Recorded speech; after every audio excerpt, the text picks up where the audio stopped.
සුබුදෑසනක් වේවා. ඒ වගේම උදා වූ මාසය වෙනත් මේ අප ගත කරමින් මාසවලට වඩා යම් ආකාරයක සහනදායි සැනසුම්දායි මාසයක් වේවා කියන ප්‍රාර්ථනාවෙන් අපි පටන් ගමු. සාමාන්‍ය තත්ත්වෙහිලා සැලකුවොත් රට සාමාන්‍ය තත්ත්වයේ තිබුණායයි සිතුවොත් ඒ මතකයේ ආවර්ජනය කරගත්තොත් පාසල් නිවාඩුව ඊළඟට ගත්තාම බොහෝ ප්‍රදේශවල දරුවන්ට දරුවෝ කිලිදෙලින් ගත කරන කාලේ සරුංගල් නිවාඩුව කියලා කියන්නේ සැනකෙලි බොහෝ ප්‍රදේශවල පැවැත්වෙනවා. මේ සියල්ල එක බොහොම සතුටින් රටේ ජනතාව ජීවත් වෙච්ච කාලයක්. මොන ප්‍රශ්න ගැටලු තිබුණත් මොන ආර්ථික ප්‍රශ්න තිබුණත් සාමාන්‍යයෙන් ටිකක් සැහැල්ලුවෙන් ගත කරපු කාලයක් මාසයක් මේ උදා වෙන්නේ. හැබැයි අපිට දැන් දෙවසරක වගේ ඉඳලා මේ කාලය ගෙවන්නට සිද්ධ වෙලා තිබෙන්නේ මේ කොවිඩ් තත්ත්වයත් එක්ක නිසා. අවුරු මේ සරුංගල් කාලය මේ අගෝස්තුව මේ සැලකිලි කාලය පමණක් නෙවෙයි තව බොහෝ ජාතික ආගමික අවස්ථාවන් මගහැරලා අපට යන්න වෙලා තිබෙනවා මේ කොවිඩ් ගෝලීය වසංගතයකට අනුරූපව අපට ගමන් කරන්න සිද්ධ වෙලා තිබෙනවා. එවැනි පසුබිමක තව මාසයක් තව දවසක් තමයි මෙලෙස උදා වෙලා තිබෙන්නේ. කෙසේ වෙතත් අද මේ උදා වුණු අලුත් මාසයේ පළවෙනිදාවේ අගෝස්තු පළවෙනිදාවේ ඉස්සෙල්ලාම අද මේ ජාතික පුවත්පත් සත්‍යන්ත ජාතික පුවත්පත් බොහෝ කාරණා වාර්තා කළත් අලුත්ම කාරණා කීපයක් අපයට එකාසු කළ යුතුව තිබෙනවා. ඒ අතරේ ඊයේ දවසේදී ජපානයෙන් ලැබුණු එන්නත් කොවිෂීල්ඩ් ඇස්ට්‍රසෙනිකා එන්නත් මාත්‍රා 7,28,000කට ආසන්න ප්‍රමාණයක් ලැබුණා. ඒවා අද උදෑසන සිට බස්නාහිර පළාතේ කොළඹ කළුතර ගම්පහ දිස්ත්‍රික්ක තුනේ ස්ථාන ගණනාවකදී දෙවන මාත්‍රාව විදිහට ජනතාවට ලබා දීම සිදුවන බව අපි විශේෂයෙන් මතක් කරන්නට ඕනේ. ඒ අනුව මේ බස්නාහිර පළාතේ රෝහල් කිහිපයක ඒ වගේම සෞඛ්‍ය වෛද්‍ය නිලධාරී කාර්යාල බොහොමයක මෙලෙස එන්නත ලබා දීම සඳහා කටයුතු දැනටමත් සූදානම් ආරම්භ වී තිබෙන බවක් දැනගන්න ලැබෙනවා. ඇතම් ස්ථානවල ඒ සඳහා විශේෂයෙන්ම ඔබේ අවධානය යොමු කරන්නට කියලා අපි මතක් කරන්නට ඕනේ. සති ගණනාවක් බලා ඉන්නට උනා පළමු මාත්‍රාව ගත්තාට ඒ අය තමයි මේ රටේ මුලින්ම එන්නත් කරන්නට ලක් වූ පිරිස.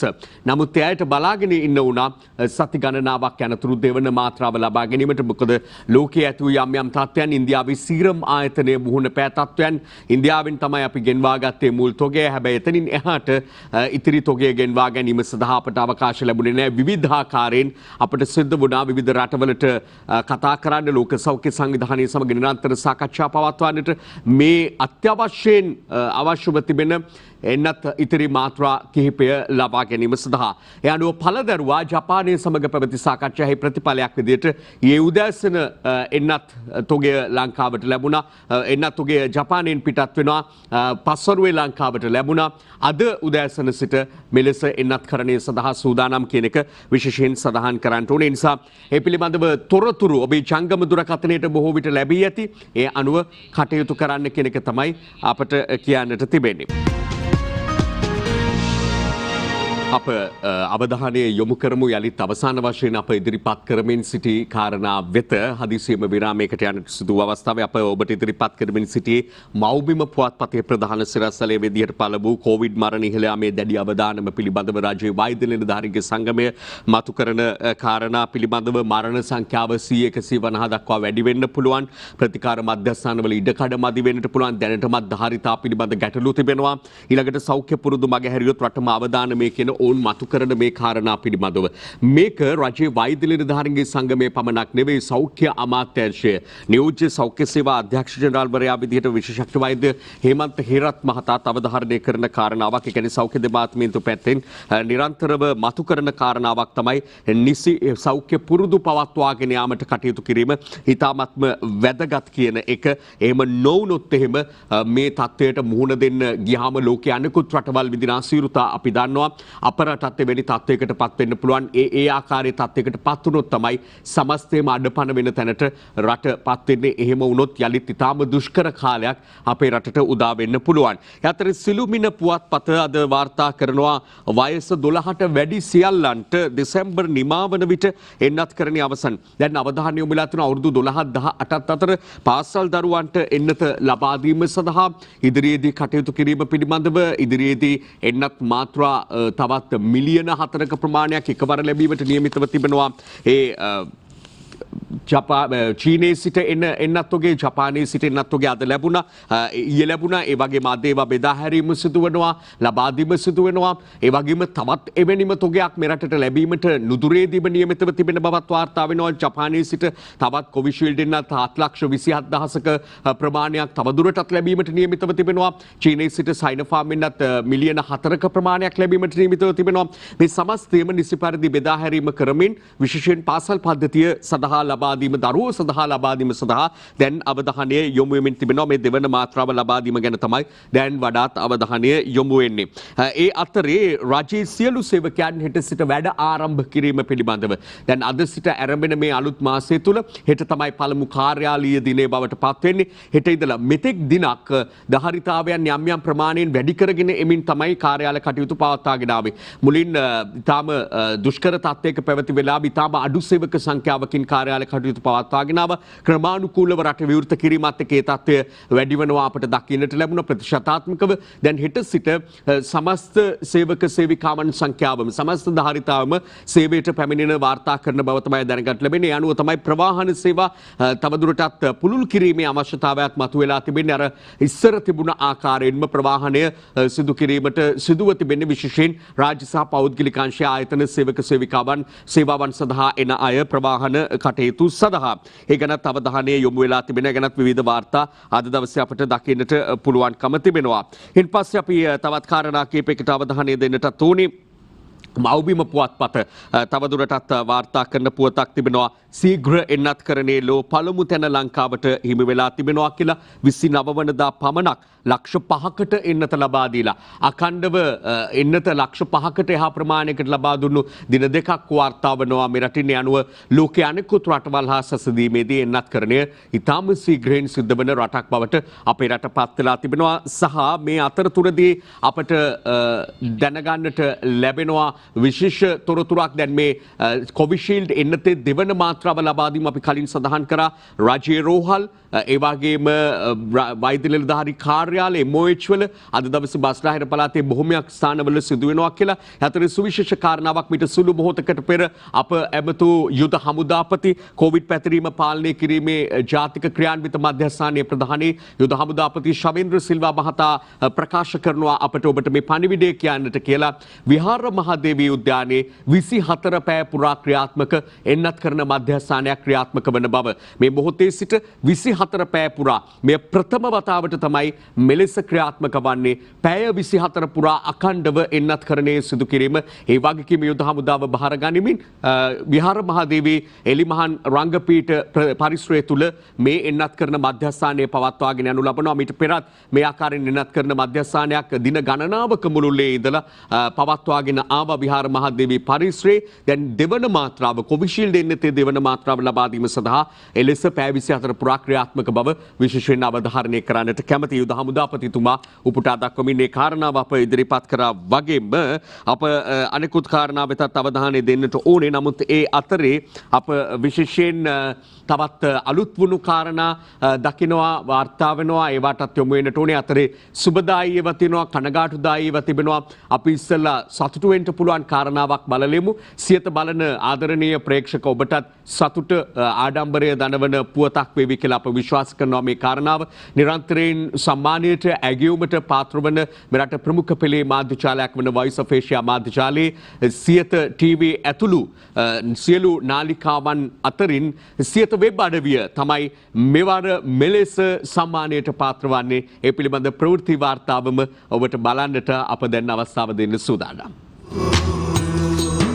දේශ විදේශ දේශපාලනික ආර්ථික ක්‍රීඩා තොරතුරු මෙන්ම සංස්කෘතිකමය සහ විනෝදාස්වාදයෙන් පිරි තොරතුරු සම්මබරව ඔබ වෙත ගෙනෙන සියත අප යලිත් වරක් සම්මානයට පාත්‍ර වුණා. Voice of Asia මාධ්‍යජාලයට අනුබද්ධිත අපගේ සියලුම රූපවාහිනී ගුවන් විදුලි නාලිකා ශ්‍රී ලාංකීය අභිමානය ඉහළටම ඔසවා තබමින් ජාත්‍යන්තරය තුල ශ්‍රී ලාංකීය සලකුණ තබන්නට සමත් වූ ආසේම ශ්‍රී ලාංකීය ජනතාවගේ හදවත් තුල නිවැරදි අපක්ෂපාතී සත්‍ය තොරතුරු ගවේෂණයේ ප්‍රමුඛයා බවට පත්වීමටද සමත්ව තිබෙනවා.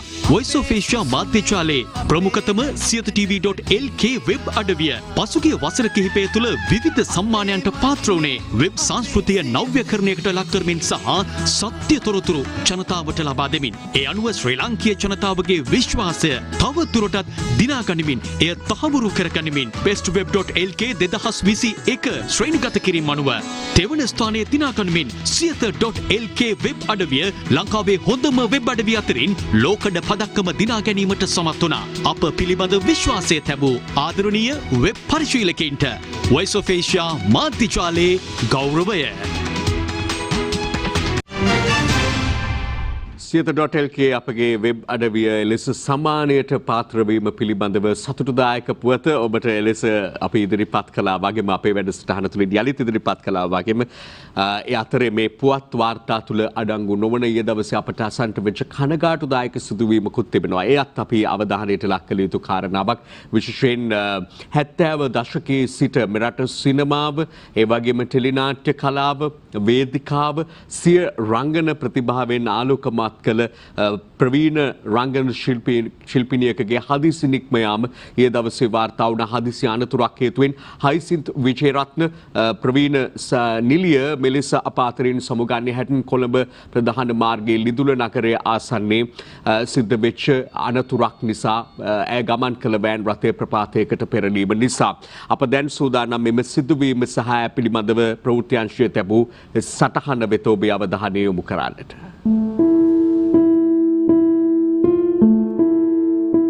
ශ්‍රී ලාංකේය සිනමාව සහ ටෙලිනාට්‍ය ක්ෂේත්‍රය තුළ සදා නොමැකෙන නාමයක් සටහන් කළ ප්‍රවීණ රංගන ශිල්පිනී හයිසින්ත් විජේරත්න මහත්මිය රියානුතුරකින් අභාව ප්‍රාප්ත වුණා. රුගත කිරීමක් අවසන් කර නැවත පැමිණෙන අතරතුරදී ලිදුල නගරාසන්නයේදී එතුමිය ගමන් කරමින් තිබූ වෑන් රථය ප්‍රපාතයකට පෙරලීමෙන් මෙම අනතුර සිදුවේ තිබෙනවා. පොලිස් නිලධාරීන් වහාම ක්‍රියාත්මක වන පරිදි එතුමිය රෝහල්ගත කිරීමට කටයුතු කළද ඒ වන විටත් හයිසින්ත් මහත්මිය මියගොස් සිට ඇති බවයි පොලිසිය සඳහන් කළේ. ජනප්‍රිය රංගන ශිල්පිනියක් වන හයිසින්ත් විජේරත්න මහත්මිය ටෙලිනාට්‍ය රූගත කිරීමකින් අනතුරුව කොළඹ බලා පැමිණෙමින් සිටි අවස්ථාවේදී ඇය ගමන් කළ වෑන් රථය ප්‍රපාතයකට පෙරලීමෙන් අනතුර සිදු වී තිබෙනවා. එම අනතුරින් ඇය මියගොස් තිබෙනවා. මෙම අනතුරට හේතු වී ඇත්තේ රියදුරාගේ අපරීක්ෂාකාරී හා නොසැලකිලිමත් ධාවනයට නින්ද යාම බවත් වාර්තා වී තිබෙනවා.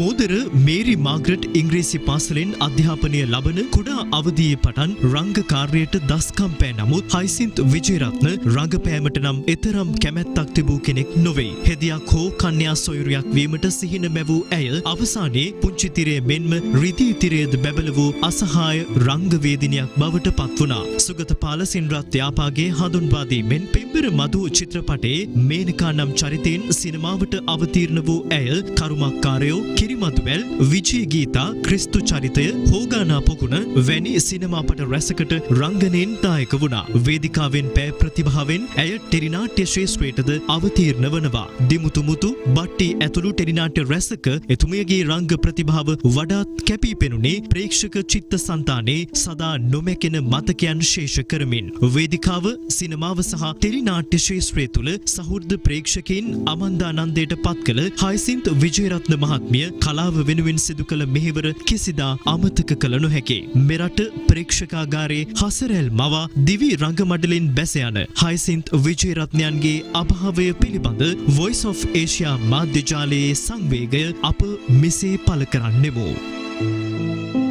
මේ යන විට 75 වන වියේ ඇය පසු වුණා. එම වාර්තාවේ කියවුණු පරිදි බොහෝ සුවිශේෂ නිර්මාණවලට රංග දායකත්වය සපයන්නට ඇයට හැකියාව ලැබුණා. අවසාන කාලය තුල විශේෂයෙන් ටෙලිතිරය තුල ඇය අම්මා අත්තම්මා වෙමින් බොහෝ සුන්දර චරිත මවන්නට සමත්කම් දැක්වා. යලි යලිත් අප පිනවීම වෙනුවෙන් ඇයට අපේ ප්‍රණාමය මුක්සුව ප්‍රාර්ථනය කාසු කරන්නට කැමතියි. ඒ වගේම ඇයගේ මරණය තවත් පණිවිඩයක් අරගෙන එන අවස්ථාවක් කියන එකත් විශේෂයෙන් සඳහන් කරන්න ඕනේ. පොලිස් මාධ්‍ය ප්‍රකාශකවරයා සඳහන් කරා රියදුරගේ නොසැලකිලිමත්කම, ඔහුට නින්ද යාම, ඔහු හොඳින් ඉන්නවා. දැන් ඔහු අත්අඩංගුවට පත් වෙලා තිබෙනවා. නමුත් මියගිය කලාකාරිනියගේ ජීවිතය අලි ලැබෙන්නේ නැහැ. ඒ නිසා මේ රියධාවනයේ සැලකිලිමත් වීම පිළිබඳව පණිවිඩය අලිත් සිහිපත් කරන ඛේදනීය අවස්ථාවක්. ඒ අතරේ ජනප්‍රිය ගායන ශිල්පිනී උමාරියා සිංහවංශී පස්වරුවේ අත්අඩංගුවට පත් වෙනවා. ඒත් රියානතුරක් පිළිබඳව රාජගිරිය ප්‍රදේශයේදී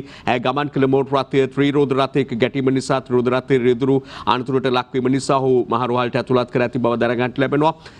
උමාරියා සිංහවංශ ගායන ශිල්පිනිය මේ සිද්ධිය සම්බන්ධව අත්අඩංගුවට ගත් බව පොලිසිය මගින් දැනගන්නට ලැබුණා.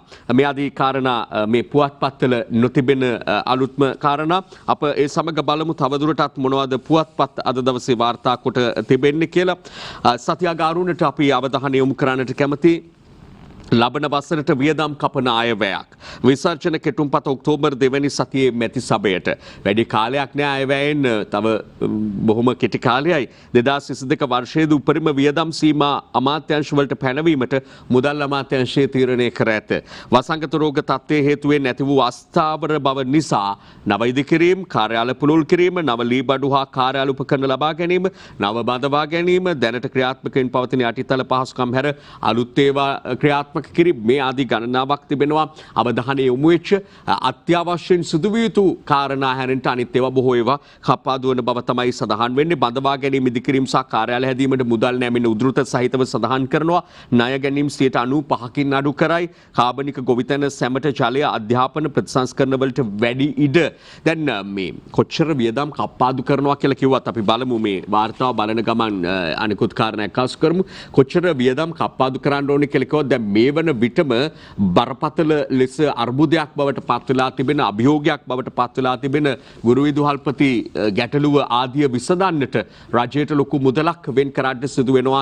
ඉදිරි අයවැයේදී රජය අග්‍රාමාත්‍යවරයා දී ඇති පොරොන්දුව එලෙසම ඉටු කරන්නට ගියොත් එන අයවැයෙන් විශාල මුදලක් අයවැයෙන් ඒ සම්බන්ධවම වෙන් කරන්නට රජයට වෙනවා. ඒ අතර මේ කොවිඩ් පාලන කටයුතු සඳහා සුවිශාල මුදලක් වියදම් කරන්නට සිදු වෙලා තිබෙනවා. ඊයේ පත්තර වාර්තාවල තිබුණා කෝටි 20300ක පමණ මුදලක් මේ වන විට මේ කොවිඩ් සඳහා අප රටක් විදිහට වියදම් කරලා තිබෙනවා කියලා. එය තවමත් අපි කියන්න බෑ කවද කොහොම අවසන් වෙනවද කියලා. ඒ නිසා කෙතරම් කාලයක් මේ වියදම් දරන්නට වේවිද කියන එක අපිට තාම පුරෝකථනය කරන්න පුළුවන් කමක් නැහැ. ඒක ලෝකීය තත්ත්වය සහ රටේ තත්ත්වය අනුවයි තීරණය වෙන්නේ. කෙසේ වෙතත් ඒ ආකාරයෙන් තමයි ඉදිරි අයවැය සහ එහි වියදම් කප්පාදුව පිළිබඳ වාර්තා අද ගෙන එන්නේ සත්‍යාග අරුණ පුවත්පතේ. ඊළඟට අපි ලංකාදීපයට එමු. ඉරිදා ලංකාදීපය අද වාර්තා කරනවා කොතලාවල පනතට ආණ්ඩුවේ ඇතුළේම මත ගැටුමක් පිළිබඳව.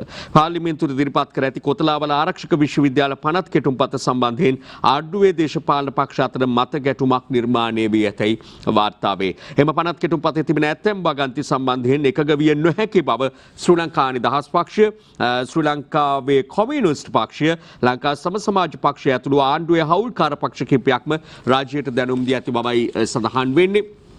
ඉදිරියේදී මෙලෙස ආන්දෝලනයට මතභේදයට තුඩු දිය හැකි පනත් විදියට කොතලාවල ආරක්ෂක විශ්වවිද්‍යාල පනත, ඊළඟට බැසිල් රාජපක්ෂ මුදල් අමාත්‍යවරයා ගෙනීමට යන අලුත් මුදල් පනත බොහෝ වාද විවාද වලට තුඩු දිය හැකි බව දැන්ටමත් කියවෙනවා. සහ මේ ආණ්ඩුව ඇතුළේම ඉන්න හවුල්කාර පක්ෂවල නායකයෝම කියන්නේ සංශෝධන සහිතව මේවා ඉදිරිපත් වෙනවා නම් ඒ පිළිබඳව සලකා බලන්නට සහාය දීමට හැකියාව තිබෙනවා. නමුත් මේ පවත්නා තත්ත්වය දැනට මේ පනත් කෙටුම්පත් කර තිබෙන ආකාරය අනුව ගත්තහම එකග විය නොහැකි තත්ත්වයන්, ගැටලුකාරී තත්ත්වයන් දකින්නට ලැබෙන බව තමයි ඔවුන්ගේ අදහස බවට පත් වෙලා තියෙන්නේ. ඊට පස්සේ අපි එම පුවත්පතේම දකින්න ඔබ දැක්ක මේ ප්‍රධාන සිරස්තලයේ ඉදිරිපත් කරද්දී ඩොලර් බිලියන 7ක ණය කන්දක් අවුරුද්දක් තුල ගෙවන්න ඕනේ කියලා පළවෙනි වාර්තාවක් ඉදිරි මාස 12ක කාලය තුලදී ණය වාරික හා පොලිය ලෙස ඇමරිකානු ඩොලර් බිලියන 7ක මුදලක් ගෙවීමට ශ්‍රී ලංකා රාජ්‍යයට සිදු ඇති බව වාර්තා වෙනවා. එක පැත්තකින් මෙලෙස මහා ණයක් ගෙවන්න තිබෙනවා. අනෙක් පැත්තෙන් ඩොලර් සංචිතවල හිඟයක් රටේ පවතිනවා. මේ සියල්ල අතරේ මේ ගෝලීය වසංගත තත්ත්වයක් තුල ආර්ථිකය කළමනාකරණය කර ගැනීම සඳහා සුවිශාල වගකීමක් රජයට දරන්නට සිදු වෙලා තිබෙනවා. ඒ නිසා හැම විටම ගන්නා තීන්දුව තීරණ ආර්ථිකමය වශයෙන් විශේෂයෙන් ගන්නා තීන්දුව තීරණ ඉතාම දූරදර්ශී වීමේ වැදගත්කම තමයි මේ තුල පේන්නේ. අපි බලමු සිළුමිණ පුවත්පත දැන්. සිළුමිණ ප්‍රධාන සිරස්තල අතර අපට දකින්නට පුළුවන් එක කාරණාවක් අපි මීට කලින් උපුටා ගත්ත එකක් තිබෙනවා. අගෝස්තු 2 වෙනිදා ඉඳලා රාජ්‍ය ආයතන සාමාන්‍යකරණයට ලක් වෙනවා කියලා. හැබැයි සාමාන්‍යතට ලක් වෙලා මේ සේවකයෝ සම්පූර්ණ සේවක ධාරිතාවෙම වැඩට ආවට පවත්නා මාර්ගෝපදේශ අනුව පවත්නා සෞඛ්‍ය තත්ත්වය අනුව අදාළ මාර්ගෝපදේශ පිළිපදමින් කටයුතු කරන්න ඒ කාටත් වෙනවා කියන එක විශේෂයෙන් මතක් කරන්න ඕනේ. ඒ අතරේ තියෙනවා පැමිණිලි 89405න් විසඳුවේ 48737යි. මොනවා ගැනද? සේවක හිඟෙන් ළමා නඩු ගොඩ ගැසේ. ජාතික ළමා ආරක්ෂණ අධිකාරියේ පවතින පුරප්පාඩු මෙන්ම වසර 23ක් ගත වන තෙක් ජාතික දත්ත පද්ධතියක් නොමැතිවීම නිසා දස වසරක් තිස්සේ එම අධිකාරියට ලැබුණු පැමිණිලි වලින් විභාග කිරීමට හැකි වී ඇත්තේ හරි අඩක් පමණයි කියලා මෙන්න සිළුමිණ අද වාර්තාවක් ගෙනෙනවා. බලන්න මේ තියෙන සංඛ්‍යා දත්ත 89405න් විසඳලා තියෙන්නේ 48737යි. අපි භාගයක් කියලා සැලකුවොත් මේ ප්‍රමාණය අවුරුදු 10ක වගේ කාලයක් තිස්සේ ලැබුණු පැමිණිලි. ඔබ ආපස්සට ඔබ රැකෙට ගියොත් මේ දින ගණනාව මුළුල්ලේම වාර්තා වූ දරුවන් සම්බන්ධ සිදුවීම කොතරම්ද? දරුවන්ට සිදු අසාධාරණකම් අඩන්තේට්ටම් විදහිරිහැර කෙතරම්ද කියලා බැලුවොත් එහෙම මේ සියල්ලටම මේ කාලය මුළුල්ලේම ලැබුණු පැමිණිලි ලැබුණු තොරතුරු නිසි ලෙස විශ්ලේෂණය නොවීම, නිසි ලෙස නීතිය ක්‍රියාත්මක නොවීම, ඒවා විභාග නොවීම දැඩි ලෙස බලපා ඇති බව අප බොහෝම පැහැදිලිව හඳුනා ගන්නට පුළුවන් කාරණාවක් අපට.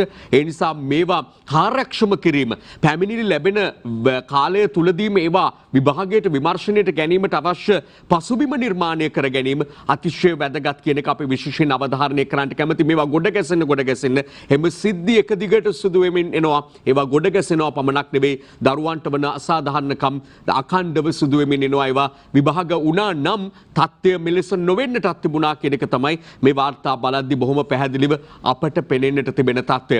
මේවා කෙතරම් වාර්තා කරත් කෙතරම් පවත්නා නීතිය ක්‍රියාත්මක වුණත් රටේ දරුවෝ සම්බන්ධව සිදුවන විවිධ හිරිහැරවල අඩුවක් දකින්නට නොලැබීමත් ඉතාම අවාසනාවන්ත තත්ත්වයක්. නිසා දැන් යලිත් විවිධ මත සමාජය තුළ නිර්මාණය වෙමින් තිබෙනවා. මෙවැනි දේවල් වලට හවුල් වෙන සම්බන්ධ වෙන සිදු කරන අයට දෙන දඬුවම් ප්‍රමාණවත් නැහැ. ඇතැම් මැද පෙරදිග රටවල දෙන දඬුවම් ලංකාව තුළ දෙන්න ඕන කියන මතය යලිත් සමාජය තුළින් මතුවෙන තත්ත්වයක් දැන් නිර්මාණය වෙලා තිබෙනවා.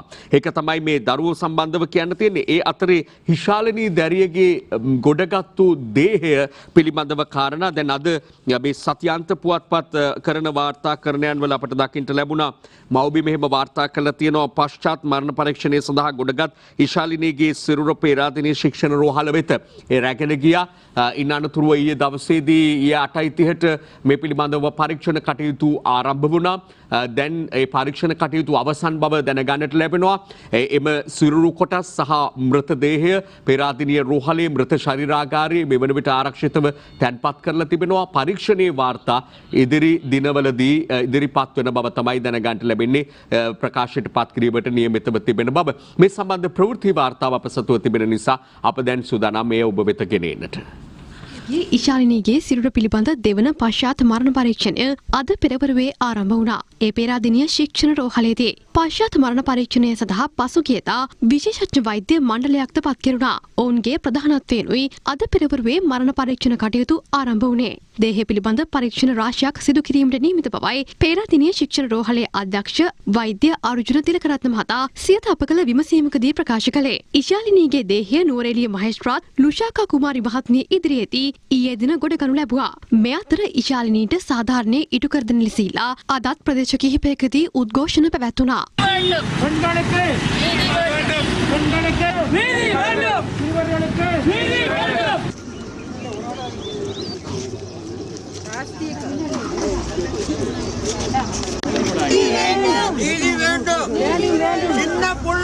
මේ අතර බාලබැස්කාර දරුවන්ගේ අසභ්‍ය ඡායාරූප හා වීඩියෝ අන්තර්ජාලයට මුදහරණ පුද්ගලින් සොයා විශේෂ මෙහෙයුමක් ක්‍රියාත්මකයි. ඒ අනුව එවැනි වීඩියෝ හා ඡායාරූප සේයක් අන්තර්ජාලයට එක් කළ පුද්ගලයෙකු අත්අඩංගුවටගෙන තිබෙනවා. ශ්‍රී ලංකා පොලිසිය විසින් ආරම්භ කරනු ලැබුවා කුඩා දරුවන්ගේ පින්තූර හෝ අසභ්‍ය දර්ශන ඒ වගේම වීඩියෝ පට අන්තර්ජාලයට මුදා හැරීම සම්බන්ධව විමර්ශනය කිරීමක්. Facebook, Viber, WhatsApp, Imo වැනි ඕනෑම සමාජ මාධ්‍ය ජාලයකට හෝ Google, YouTube වෙත මුදාහැරීමක් සිදු කළත් එවැනි මුදාහැරීම් පිළිබඳව හඳුනා ගැනීමට හැකියාවක් තිබෙනවා. ඒ සම්බන්ධයෙන් දැනට දින 3කට පෙර විශේෂ විමර්ශනයක් ආරම්භ කරනු ලැබුවා ළමහා කාන්තා කාර්යාංශය සමග අපරාධ පරීක්ෂණ දෙපාර්තමේන්තුව. එම විමර්ශනයේදී මහනුවර ප්‍රදේශයේ සිටින යම් පුද්ගලයෙකු විසින් මෙවැනි ආකාරයේ වීඩියෝ පට ඒ වගේම පින්තූර 100කට අධික සංඛ්‍යාවක් අන්තර්ජාලයට විටින් විට එකතු කර ඇති බවට අනාවරණය වී තිබෙනවා. එලෙසෙක් පුද්ගලෙක් නීති රහනට හසුවීම පිළිබඳව වාර්තා වෙනවා පමණක් නෙවෙයි තව දුරටත් යම් අය පිළිබඳව දැනටත් පරීක්ෂණ ආරම්භ කරලා තිබෙනවා ඒ නිසා මේවා සිදු කරපු අයට ගැළවීමක් ලැබෙන්නේ නැහැ කියන එක විශේෂයෙන් සඳහන් කරන්නට ඕනේ ඒ වගේම තව දුරටත් මේ කටයුතු වල යෙදෙන අය සොයා දිගටම පරීක්ෂණ ක්‍රියාත්මක කරන පමණක් නෙවෙයි දැන් දැඩි බලපෑම් එක පැත්තකින් එළවෙමින් තිබෙනවා ලංකාව තුල අනර්ථකාරී වෙබ් අඩවි හැකිතාක් සීමා කිරීම පිළිබඳව මේවා අතර විශේෂණ අශීල දර්ශන ඇතුළත් ඒවා ඒ වගේම අසත්‍ය පතුරවන ඒවා සමාජ අසමගිය ඇති කරවන ඒවා මේ ආදිය පිළිබඳව වඩාත් වැඩි අවධානය යොමු වෙමින් තිබෙන බව මේ සිද්ධිය නිසා මේ දරුවෝ පිළිබඳව පමණක් නෙවෙයි එවැනි සමස්ත වෙබ් අඩවිම යම් ආකාරයක නියාමනයකට ලක් කිරීමේ වැදගත්කම පිළිබඳව දැන් කරුණු මතුවෙමින් තිබෙනවා. ඒ අතරේ අපි මේ අරුණ දෙවෙනි පිටුවේ දකිනවා මෙහෙම පුවත් වාර්තාත් දරුවන් හදා ගැනීමට පරිවාසයට ඉල්ලීම් 18000ක් අලුත් වැඩක් ළමා දිනේදී ආරම්භයි කියලා තමයි එහි තවදුරටත් සඳහන් වෙන්නේ. දරුවෝ හදා වඩා ගන්න ඉල්ලන ඉල්ලීම් 18000ක් පරිවාසයට මේ වන විට ලැබී තිබෙන බව ඒ අනුව ඒ සම්බන්ධව තිබෙන නීතිමය තත්ත්වයන් රෙගුලාසි සමහර ඒවා හරහට හිටින තත්ත්වයන්ුත් තියෙනවා. ඒ නිසා ඒ අතරින් මේ ඉල්ලීම් ඉටු කිරීම සඳහා කටයුතු කරමින් සිටින බවත් වාර්තා වෙනවා. සමහර වෙලාවට වැදූ දෙමව්පියෝම දරුවන්ට ඔවුන් අතින් මේ යම් අසාධාරණ කම් වෙනකොට ඊට වඩා සිනහසින් හැදූ දෙමව්පියෝ මේ රටේ ලෝකයේ ඉන්නවා. එවැනි වාසනාවන්ත දරුවෝත් ඉන්නවා.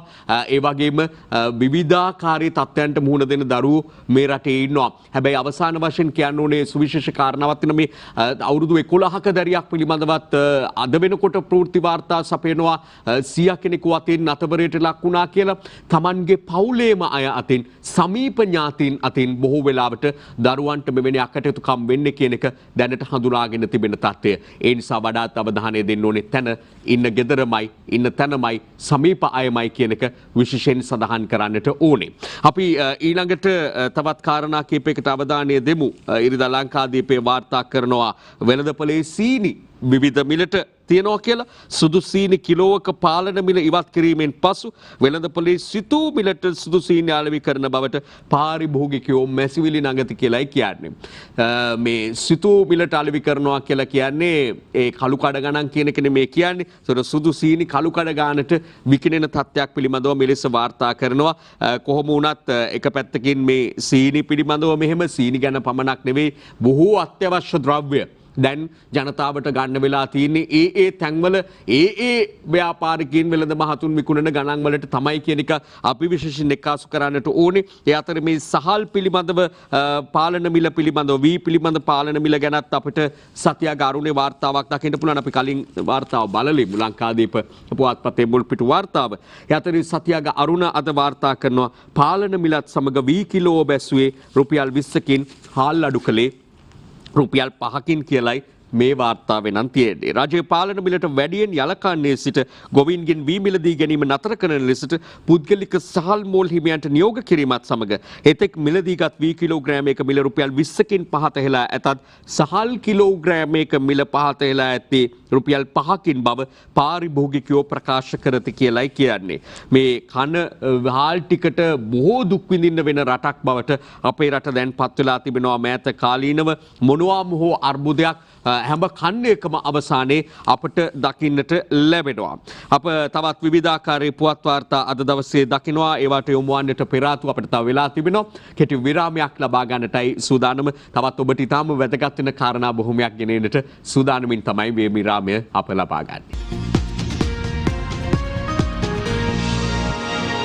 අපි යලිත් මේ ඉරිදාවේ දවසට අදාළ ජාතික පුවත්පත් මොනවද වාර්තා කරලා තියෙන කියලා බලන්න සූදානම්. දිවෙන ඉරිදා සංග්‍රහයේ මුල් පිටුවටයි යොමු වෙන්නේ. මෙතෙක් අපි මේ දිනවල මේ මොහොත වෙන විට කතා බහට ලක් වෙන කාරණා බොහොමයකට අවධානය දුන්නා. ඒ අතරේ මහවැලියෙන් කාබනික පොහොර නිෂ්පාදනය කිරීමේ වැඩපිළිවෙල පිළිබඳව දිවෙන ඉරිදා සංග්‍රහය අද වාර්තා කරලා තියෙනවා. මේ ගැන අපි උදෑසන පිළිසතරක් තුලින්ම සාකච්ඡා කරමින් ඒ ගැන තොරතුරු බොහොමයක් ඔබ වෙත ගෙන ආවා. මේ කාබනික පොහොර ව්‍යාපෘතිය එම නැත්නම් මේ වැඩසටහන වැඩපිළිවෙලට බහවැලියෙන් දෙන දායකත්වයේ පිළිබඳ වෙනම සාකච්ඡාවක් කළා. තවත් විදුලි ජනකයකට නොරොච්චුවල ඉඩ තිබෙනවා. විදුලි ඉංජිනේරු සංගමයේ උපුටා දක්වමින් දිවයින ගෙනෙන වාර්තාවකුත් අද දවසේ අපට දකින්නට පුළුවන්. මැණික් පොකුරේ මිල ගැන ඇමතිටත් ප්‍රශ්නයක්. රත්නපුර කහවත්තෙන් සොයාගත් ලෝ විශාලතම ආර්නූල් මැණික් පොකුර තක්සේරු නොකර මේ පිළිබඳ වැඩි විස්තර වාර්තාව 17 වෙනි පිටුවට ගමන් කරනවා. කෙසේ වෙතත් මේ තක්සේරු නොකර මෙහි වටිනාකම ඉදිරිපත් කිරීම පිළිබඳව කාරණා කීපයක් තිබෙනවා. ඒ වගේම තමයි තවත් මේ මිල පිළිබඳව සහ මේ මැණික පිළිබඳව විවිධ මත තිබෙනවා. දිවයින පුවත්පතේ ඇතුල් පිටු වාර්තාවක දැක්වෙනවා මෙන්න මෙහෙම සටහනකුත්. රුපියල් කෝටි 200යි ලෝකයේ ලොකුම මැණික කොළඹදී වෙන්දේසියට. මොකද්ද මේ කතාව? ඒ එක්කම ඊට පහලින් වාර්තා කරනවා මේ ගල රුපියල් ලක්ෂ 10ක්වත් වටින්නේ නැහැ. චන්ද්‍රිකා ආණ්ඩුව කාලෙත් මේ වගේ විගඩමක් නැටුවා. යන්තම් පන ගහලා එන මැණික් කර්මාන්තය වට්ටන්න කරපු වැඩක් කියලා තමයි එහි සඳහන් වෙන්නේ. දැන් මැණික්කා ස්වර්ණාභරණ අධිකාරිය දරන මතයත් මේ පිළිබඳව ඇතැම් මැණික් ව්‍යාපාරිකයින් මැණික් පිළිබඳව විශේෂඥයින් දරන අදහසුත් පරස්පර විරෝධී බවක් අපට දකින්නට ලැබෙනවා. මේක කියවලා බලන්න වටින වාර්තාවක් දිග සටහනක් ලිපියක් රුපියල් කෝටි 1000ට වැඩි තවත් මැණික් පොකුරක් කහවත්තෙන් කියලත් මේ අතරේ මේ වාර්තාවේ දිවයින වාර්තාවේ අද අපට දකින්නට පුළුවන්කම තිබෙනවා. ඒ සමගම අනෙක් පිටුවට ගියාට පස්සේ මේ පිළිබඳව මැණික්කා ස්වර්ණාභරණ අධිකාරී සභාපති තිලක් වීරසිංහ මහතා එක්ක කරපු සාකච්ඡාවක සටහනක් පළ වෙනවා. ඒ වාර්තාවට යොමු වුණාම මැණිකක්ද පොකුරක්ද කියලා තමයි ප්‍රශ්නාර්ථය සහිතව සඳහන් කරන්නේ. රාජ්‍ය මැණික්කා ස්වර්ණාභරණ අධිකාරී සභාපති කියන්නේ මේ පිළිබඳව මෙහෙම කතාවක් කියලා දිගු විස්තරයක් අද දවසේ පළ කරලා තිබෙනවා. කොමුණත් මැණික් කියලා කියන්නේ වෙනම කර්මාන්තයක් රටේ. ඒ වගේම මේ පිළිබඳ ප්‍රවීණත්වයක් විශේෂඥතාවයක් ඇති අය තමයි එහි සැබෑ වටිනාකම හඳුනන්නේ. මුලින් කියවුණු විදියට ගත්තොත් එහෙම මේක අපට වාසනාවට පිනට ලැබුණු මහා සම්පතක්. හැබැයි පස්සේ මේ පිළිබඳව අනාවරණ වෙච්ච කරුණු කාරණා බැලුවට පස්සේ තවදුරටත් මේ රටේ ජනතාව මුලා වුණු තවත් කාරණාවක්ද සිද්ධියක් දෙවෙනි සිද්ධි පසුගිය කාලේ තිබුණනේ හැතැම් අවස්ථා මේ ඒ වගේ තවත් අවස්ථාවක්ද කියලා සැක හිතෙන තරමට මේ ගැන කතා බහ දැන් තීව්‍ර වෙලා තිබෙනවා සමාජගත වෙලා තිබෙනවා. මෙන්න සටහන් දෙකම අප ඔබට පෙන්වන්නට කැමති තිලක් වීරසිංහ මහතා උපුටා දක්වමින් මැණිකා ස්වර්ණාභරණ අධිකාරී සභාපතිවරයා එක්ක තිබ්බ සාකච්ඡාවට අදාළ වාර්තාවත් මේ දිවයින පුවත්පත අද ඇතුල් පිටු වාර්තාවක පළ කරනවා. ලංකාදීපයට ඒමේදී ලංකාදීපයේ මේ පිළිබඳ 12 වෙනි පිටුවේ වාර්තාවක් තබමින් කහවත්තේ මැණික් පොකුර කියන තරම් වටිනවාද කියලා ඔවුනොත් ප්‍රශ්න කරන අවස්ථාවක් තමයි දකින්නට පුළුවන්කම තිබෙන්නේ. මේක ලෝකෙ ලොකුම මැණික් පොකුර විදියට තමයි වාර්තා පළ වුණේ. තොරතුරු රටේ ජනතාවට ඉදිරිපත් කළේ.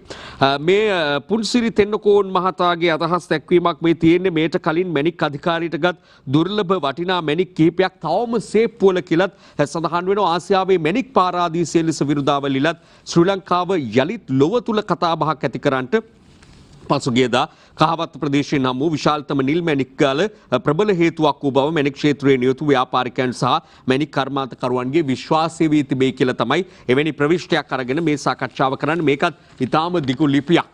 ඒ නිසා මේ සියලු කාරණා කියවලා බලලා තමයි අපට පුළුවන්කම තිබෙන්නේ මේ පිළිබඳව යම් අදහසක් ඇති කර ගන්නට.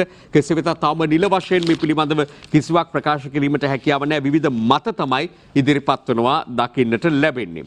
අපේ අතරේ අවධානය යලිත් යොමු කරමු දිවයින ඉරිදා මුල් පිටුවට. ළමා මෙහෙකාර සේවයට විසඳුම වයස නොවේ හිටපු ඇමති පළනි දිගම්බර මුපුටා දක්වමින් වාර්තාවක් අද අපට දකින්නට පුළුවන් දිවයින ඉරිදා සංග්‍රහයේ මුල් පිටුවේම. දැන් මේ අර ඉශාලිනී දැරියගේ සිදුවීමත් එක්ක යලිත් වතාවක් වයස පිළිබඳව මතුවුණා. මෙහෙකාර සේවයේ වයස පිළිබඳව ඒ අනුව යලි සමාලෝචනය වීමක් අපිට දකින්නට ලැබුණා. අවුරුදු 18ට අඩු දරුවන්ව කිසිසේත් සේවය යොදා ගන්නට බෑ කියලා තමයි මේ බොහෝ කාරණාවලින් තැන්වලින් කියවුනේ. නමුත් බොහෝ නිවෙස්වල ප්‍රභූ නිවෙස්වල එලෙස දරුවෝ මෙහෙකාර සේවයේ යෙදවෙනවා කියලා තොරතුරු වාර්තා වෙලා තිබෙනවා.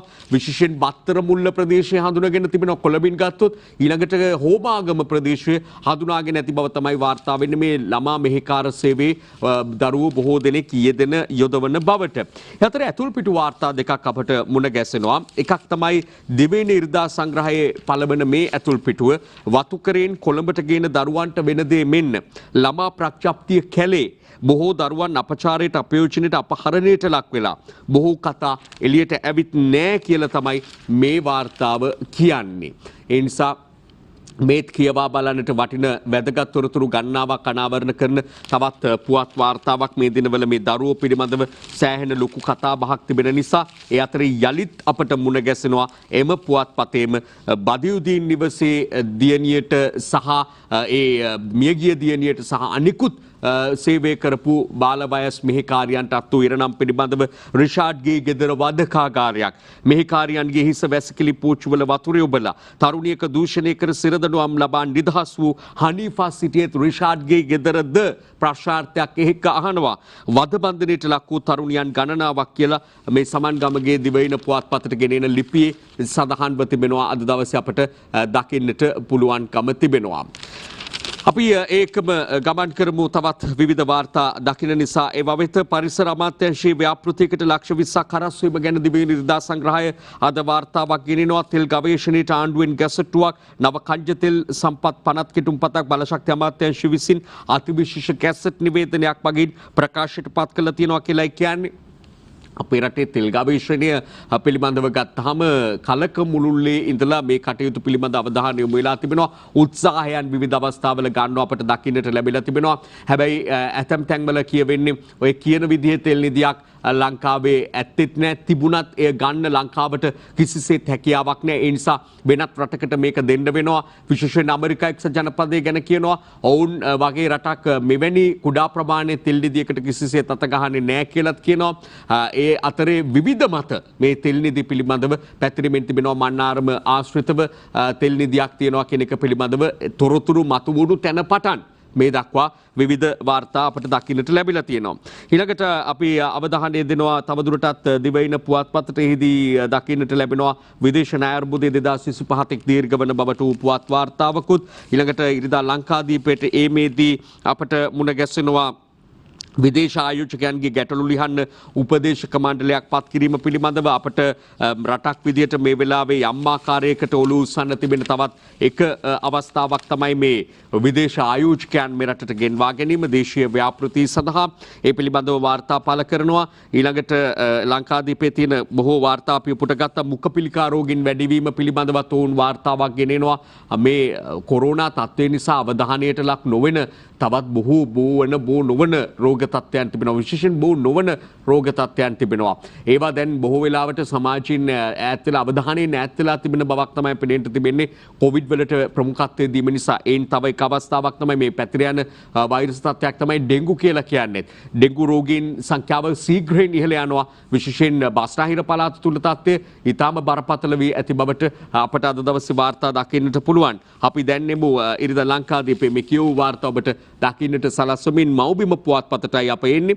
මව්බිම පුවත්පතට එමේදී එහි දකින්නට පුළුවන් ලෝකෙ ලොකුම මැණික් පොකුර ගැන වුණු තවත් වාර්තාවක් ගෙනෙනවා. මිනිපුර සැඟවුණු රහස් කියලා මව්බිම මේ ගැන වාර්තා කරනවා. කුසල්ට ධනුෂ්කට හා දික්පැල්ලට වසරක ජාත්‍යන්තර ක්‍රිකට් තහනමක් පැනවීම පිළිබඳව මේ සතියන්ත පුවත්පත් අද වාර්තා කරලා තියෙනවා. සිවිල් ආරක්ෂාව සහ බහුකාර්ය සංවර්ධන බලකාය සරත්ගෙන් ගැලවී ජනපති යටතට පවරා ගනී කියලා සරත් විරසිකර මහජන ආරක්ෂක අමාත්‍යවරයා යටතේ තිබුණ සිවිල් ආරක්ෂක බලකාය බහුකාර්ය සංවර්ධන බලකාය තුමාගේ නිවත් කිරීම පිළිබඳව මෙලෙස අද දවසේ වාර්තා අපට දකින්නට පුළුවන්. විශ්වාස භංගය මගින් ආණ්ඩුවේ දෙබිඩි පිළිවෙත රටට පෙනුනා කියලා ගයන්ත කරුණාතිලක විපක්ෂයේ මන්ත්‍රීවරයා උපුටා දක්වමින් මව්බිම අද වාර්තාවක් ගෙනෙනවත් අපට මුණ ගැසෙනවා. ගුරු විදුහල්පති ප්‍රශ්නයට ආණ්ඩුව කට්ටි පැන්නොත් බහුජන අරගලයක් වේවි කියලා කේඩි ලාල්කාන්ත ජනතා විමුක්ති පෙරමුණේ ක්‍රියාකාරී දේශපාලනඥයා වතයක් පළ කරනවා අද දකින්න පුළුවන්කම තිබෙනවා. ඒ වගේම ජනතා විමුක්ති පෙරමුණ පැත්තෙන් වෘත්තීය සමිති මෙහෙයවීමේදී ඔහු සුවිශේෂ කාර්යභාරයක් ඉටු කරනවා. ඒ නිසා ඔහුගේ මතයට බොහෝ විට බොහෝ බොහෝ දෙනා ඇහුම්කන් දෙනවා, අවධානය යොමු කරනවා. ගුරු විදුහල්පති ප්‍රශ්නයට ආණ්ඩුව කට්ටි පැන්නොත් බහුජන අරගලයක් වේවි කියලා තමයි ඔහු පෙන්වා දෙන්නේ. කෙසේ වෙතත් රජය අග්‍රාමාත්‍යවරයා මොන විසඳුම් ගෙනාවත් ගුරු විදුහල්පති සංගම් හෙට ඉඳලත් මේ වාර්ෂණය අඛණ්ඩව ක්‍රියාත්මක කරනවා කියලා කියන්නේ. මේ වන විට දින 20කට ආසන්න කාලයක් ගත වී තිබෙනවා. මාර්ගගත අධ්‍යාපනයනුත් ගුරුවරුන් ඉවත් වෙලා. සංචාරක කර්මාන්තයේ නැංවීමට අවශ්‍ය පහසුකම් ලබා දෙනවා කියලා අතරේ බැසිල් රාජපක්ෂ මුදල් අමාත්‍යවරයා කර තිබෙන ප්‍රකාශයකුත් අපට දකින්නට ලැබෙද්දී මේ එතුමා ගෙනෙන්නට යන මුදල් පනත, නව මුදල් පනත පිළිබඳව දැඩි ලෙස අවධානය යොමු කරනවා ජනතා විමුක්ති පෙරමුණ. එහි නායක අනුර කුමාර දිසානායක මහතා මේ ගැන මොකද කියන්නේ කියලා ඒ පිළිබඳව ප්‍රවෘත්ති වාර්තාවක් අප සතුව තිබෙනවා. අප දැන් සූදානම් වෙන්නේ එය ඔබට ඉදිරිපත් කරන්න. විශේෂයෙන්ම නව මුදල් පනත බදු පැහැර අරින්නන්ට ඉනිමම් බැඳීම. ඒ වගේම වංචා දූෂණවල යෙදිලා අත්පත් කරගෙන තියෙන ධනය නීත්‍යානුකූල කර ගැනීම සඳහා අවස්ථාවක් ලබා දීම. ඔබ දන්නවා මේ රටේ නීති විරෝධී ධනය ගොවි ජනතාව ගාව නැහැ. දීවර ජනතාව ගාව නැහැ. සාමාන්‍ය යහපත් ව්‍යාපාරික ප්‍රජාව ගාව නැහැ. ඔබ ගාව නැහැ. ඉතින් ඔබ දන්නවා එහෙනම් මේ කළු ධනෙ තියෙන කා ගාවද? එකක් තියෙනවා කුඩු ව්‍යාපාරිකයන් ගාව, අනිත් එක තියෙනවා පාතාලේ කප්පම් ගන්න අය ගාව, අනිත් එක තියෙනවා ටෙන්ඩර් මගඩිහාර හොරකම් කරපු දේශපාලකයන් ගාව. ඒ දේශපාලකයන් අනුබල දුන්නු රාජ්‍ය නිලධාරීන් 14ක් ගාව, කළු ව්‍යාපාරික 14ක් ගාව මේ ධනෙ තිබෙනවා. ඒ නිසා මේ ආණ්ඩුව හදන්නේ ඒ කළු ධනෙට නීති අනුකූල භාවයක් ගෙනීම සඳහා තමයි මේ ප්‍රයත්න දරන්නේ. ඒ වගේම සමහර දේශපාලකයන් මහජනගේ ධනෙ හොරකම් කරලා විදේශයට තැන්පත් කරලා තිබෙනවා. අන්නේ විදේශයට ගෙනියන ලද ධනෙ ලංකාවට ගෙනල්ලා පිරිසුදු කරලා හෝදලා නැවත ඉස්සරහට ගෙන යන්න තමයි හදන්නේ. ඒ නිසා මෙම මුදල් පනත විශේෂයෙන්ම ගත්තොත් මහජනයාගෙන් හොරකම් කරලා එක්රැස් කර තියෙන කළු ධනෙ පිරිසුදු කිරීමේ ලොන්ඩරි පනතක්. අපේටම මේ කාසු කිරීමත් කරන ලංකාදීප පුවත්පතේ ඇතුල්පිටු වාර්තාවකින් ආණ්ඩුව ගුරු ප්‍රශ්න මගහැරලා නාස්තිකාර වියදම් ඕනෑ තරම් කරනවා. ජනතා විමුක්ති පෙරමුණේ හිටපු පළාත් සභා මන්ත්‍රී වසන්ත සබරසිංහ උපුටා දක්වමින් තමයි මේ ලංකාදීප ඇතුල්පිටු වාර්තාව අද සම්පාදනය වෙන්නේ. රජයට චෝදනා රැසයි. ඒ අතරේ අපි කිව්වා කොරෝනා අස්සේ ඩෙන්ගු ව්‍යාප්තිය පිළිබඳව දිවයින පුවත්පත වාර්තා කරනවා. කොරෝනා අස්සේ ඩෙන්ගු තැවිස්සේ ප්‍රවේශම ඔබ අතේ කියලා තමයි කියන්නේ.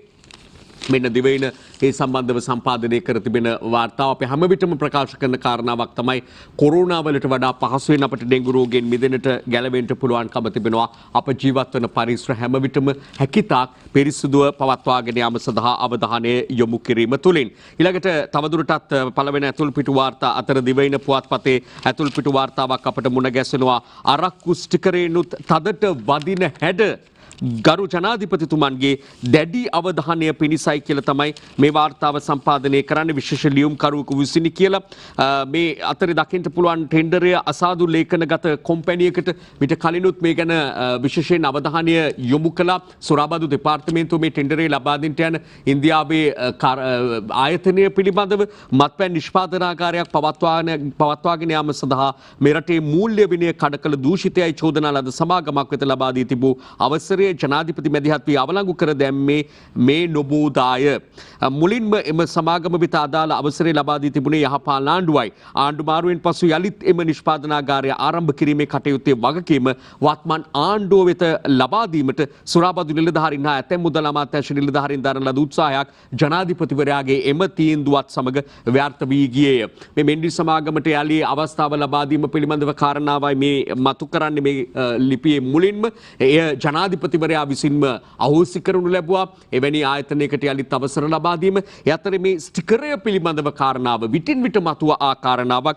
මේ නීති විරෝධී මත්පැන් යනු කුමක්ද පිළිබඳව, ඊළඟට ටෙන්ඩරයේ දූෂිත ඉන්දියානු සමාගමකට දීමට යාම පිළිබඳව, ඊළඟට කැලේ මාරුවේ පුල්ලි මාරු නොවිය කියලා තවත් කාරණා කීපයක් මේ ස්ටිකර් ව්‍යාපෘතිය පිළිබඳව ගත්තාම රජයන් මාරුණාට ඒ කටයුතු කොහොමද තවදුරටත් මේ දූෂිත ආකාරයෙන් සිදුවීමට යන්නේ කියන එක පිළිබඳව ඊළඟට සුරාබදු කොමසාරිස්ට ප්‍රශ්න පත්‍රයක් යොමු වෙනවා කියලා මේ MSP සමාගම අදාළ කරගෙන තමයි මේ වාර්තාව විශේෂයෙන් සම්පාදනය වෙන්නේ. ඉන්දියාවේ මේ කියන සමාගම අසාදු ලේඛනගත සමාගමක්. ඒට කිසිසේත්ම මෙය ලබා දීම යෝග්‍ය නොවන බව තමයි මේ වාර්තාවෙන් පෙන්වා දෙන්නේ. මෙන්න ඒ ගැන සටහන අද දිවයින පුවත්පත පළ කර ඇති ආකාරය අපට දකින්නට පුළුවන්. අපි අවසාන වශයෙන් සිළුමිණ පුවත්පතට අවධානය යොමු කරන්නට කැමති. සිළුමිණ පුවත්පතේ මුල් පිටු වාර්තා අතර තිබෙනවා දැයින් සමුගත් වාණිජ්‍ය මහරජු මෙන් සිරස්තලයේ සපයමින් රාජේන්ද්‍රන් රාජමහේන්ද්‍රන් මහතා පිළිබඳව තැබූ සටහනක්. ඊළඟ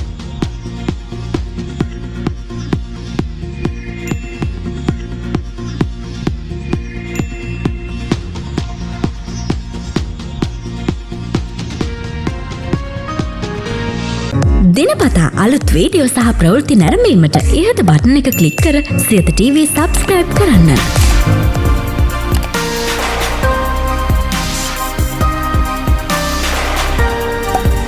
අලුත් වීඩියෝ ගැන මුලින්ම දැනගන්න මෙම සීනුව ක්ලික් කරන්න.